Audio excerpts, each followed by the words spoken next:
आप सभी को मेरा हार्दिक नमस्कार। मैं आदरणीय जूही जी को धन्यवाद देना चाहती हूँ, जिन्होंने मुझे अपनी संस्था से जुड़ने का सौभाग्य प्रदान किया। आज श्री रामधारी सिंह दिनकर जी की जयंती है।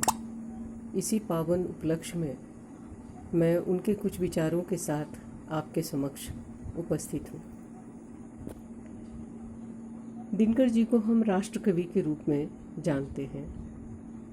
आप राष्ट्रीय चेतना के संवाहक रहे हैं, जन चेतना के गायक रहे हैं। इनकी कविताओं में ओज गुणों की प्रधानता देखने को मिलती है। इनकी रचनाएं हुंकार और सामधेनी ओजपूर्ण कविताओं का संकलन मन में एक प्राणदायिनी शक्ति भर देता है। दिनकर जी का जन्म 23 सितंबर 1907 को बिहार के एक सिमरिया घाट नामक गांव में हुआ था। बचपन से ही इन्हें काव्य रचना में रुचि थी। 1932 में पटना विश्वविद्यालय से हिस्ट्री ऑनर्स में इन्होंने बीए किया और हिंदी भाषा के साथ साथ उर्दू, बंगला, संस्कृत आदि भाषाओं की भी इन्हें अच्छी जानकारी थी। 1952 में राज्यसभा के सांसद बने और 12 वर्षों तक ये सांसद रहे। 1956 में राष्ट्रीय भाषा आयोग के सदस्य बने और 1956 में ही इन्हें पद्म विभूषण से सम्मानित किया गया। 1959 में इन्हें साहित्य अकादमी पुरस्कार से भी सम्मानित किया गया। इनकी सुप्रसिद्ध रचना उर्वशी के लिए 1972 में इन्हें ज्ञानपीठ पुरस्कार से नवाजा गया। आप एक बहुत प्रसिद्ध शिक्षक बने, प्राध्यापक बने और 1964 से 65 तक भागलपुर विश्वविद्यालय के वाइस चांसलर भी बने। दिनकर जी की कविताओं को देखा जाए तो हम दो भागों में विभाजित कर सकते हैं। प्रथम भाग में उनकी वे कविताएं हैं जो राष्ट्र प्रेम से, राष्ट्रभक्ति से ओतप्रोत है, जिसमें क्रांति का उद्घोष है, हृदय की ज्वाला है और दासता की, गुलामी की वेदना के प्रति एक तीव्र विद्रोह है। वहीं हम दलितों, पीड़ितों और शोषितों के लिए गहरी संवेदनाएं भी देखते हैं। और इनकी रचनाओं के दूसरे भाग में विश्व कल्याण की भावना की अभिव्यक्ति दिखाई पड़ती है। 2 विश्व युद्ध झेलने के कारण सारे विश्व की स्थिति दयनीय थी। यह देखकर दिनकर जी आहत थे और वो पूरे विश्व में शांति और कल्याण स्थापित करना चाहते थे।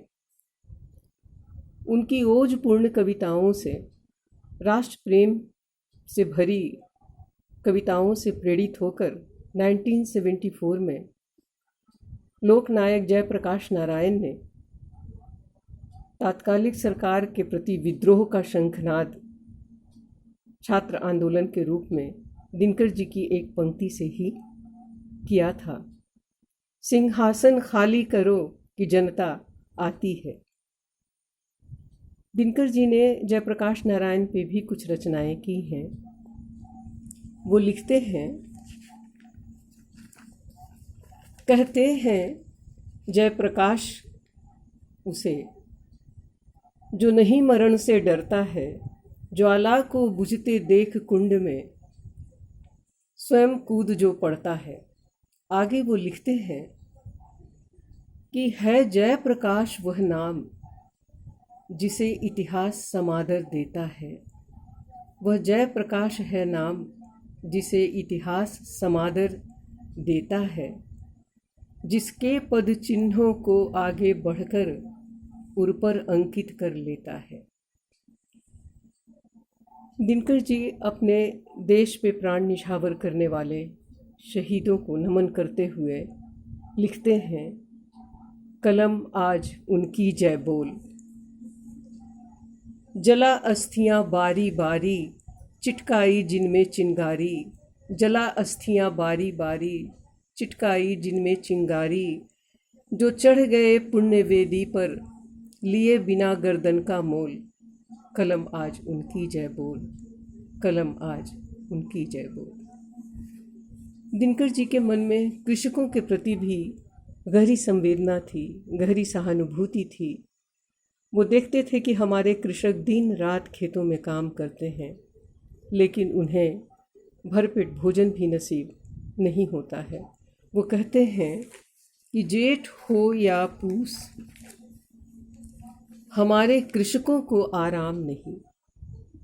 जेठ हो या पूस, हमारे कृषकों को आराम नहीं। छूटे कभी संग बैलों का, ऐसा कोई याम नहीं।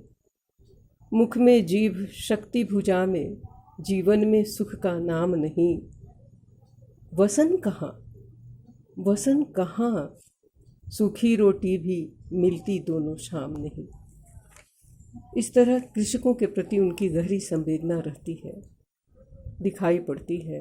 और दलितों के प्रति, शोषितों के प्रति, पीड़ितों के प्रति संवेदना व्यक्त करते हुए वो सत्ताधारियों से कहते हैं कि रेशमी कलम से भाग्य लेख लिखने वालों, रेशमी कलम से भाग्य लेख लिखने वालों, तुम भी अभाव से ग्रस्त हो कभी रोए हो।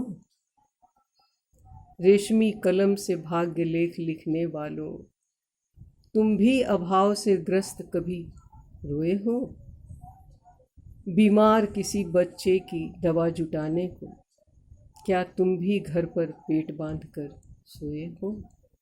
इस तरह गहरी वेदना, गहरी सहानुभूति, गहरी संवेदना शोषितों के प्रति उनकी कविताओं में दिखाई पड़ती है।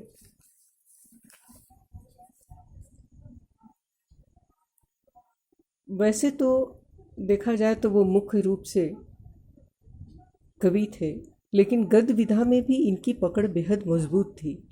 उनकी गद्य रचनाओं में संस्कृति के 4 अध्याय, अर्धनारीश्वर, रेती के फूल, मिट्टी की ओर आदि विशेष रूप से उल्लेखनीय है। दिनकर जी गांधी जी के भक्त थे। वे अध्यात्म और विज्ञान में समन्वय स्थापित करना चाहते थे। वो कहते थे कि दुनिया उस चरम बिंदु पर पहुंच रही है जहां जड़ चेतन की उत्पत्ति होगी और आध्यात्मिकता और भौतिकता से ही आध्यात्मिकता की किरणें फूटेंगी। फिर आंकड़े एकत्रित करते वैज्ञानिक नहीं, गांधी पैदा होंगे, अरविंद पैदा होंगे। और उनका ये मानना था कि सिर्फ देश में ही नहीं, पूरे विश्व में शांति और कल्याण की स्थापना होनी चाहिए। दिनकर जी किसी एक खास विचारधारा के कट्टर समर्थक नहीं थे। वे थोड़े मार्क्सवादी थे, थोड़े समाजवादी थे, थोड़े गांधीवादी थे, थोड़े परंपरावादी भी थे। और यही कारण है कि सभी विचारधाराओं के लोग उनसे प्रभावित हैं और उन पर अपना आधिपत्य भी जमाते हैं। मुझे तो ऐसा लगता है कि हम सभी चाहे किसी भी विचारधारा के हों, दिनकर जी की कविताओं का गहन अध्ययन करें, चिंतन करें, मनन करें, हम सभी को कुछ न कुछ रोशनी अवश्य मिलेगी। इन्हीं शब्दों के साथ मैं अपनी श्रद्धा सुमन दिनकर जी के चरणों में अर्पित करती हूँ। धन्यवाद।